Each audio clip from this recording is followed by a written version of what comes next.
আসসালামু আলাইকুম সবাই। এই মুহূর্তে আছে আমি কুমিল্লা টমসম ব্রিজে। দেখেন সকাল এখন বাজে 6টা, আমাদের টমসম ব্রিজে কিন্তু এখন কোনো জ্যামজট নাই।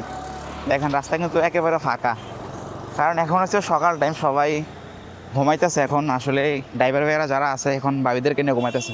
ছোক্ক ড্রাইভার ভাইয়েরা এখন ঘুমাইতেছে আর কি। তো যার কারণে এত সকাল সকাল জানেন না তো সবাই রেস্ট করে। আমাদের টমসম ব্রিজ অবস্থা দেখেন, দেখছেন?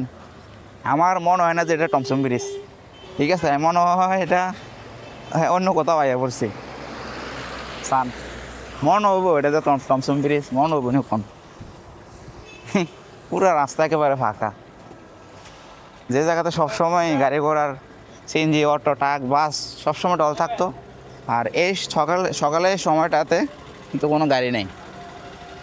মানে আমি বিশ্বাসও করতে পারতেছি না আমি যে টমসম ব্রিজে আছি। দেন কি এক অবস্থা যা, হ্যাঁ আবার রং সাইড দিয়ে ঢুকে গেছে। কেউ ভাই মনে হয় বাসটা ঘুরাবে এখান থেকে যত সম্ভবত। সবাই ভালো থাকবেন, ভিডিওটি শেয়ার করে দিবেন ভালো লাগলে। আসসালামু আলাইকুম।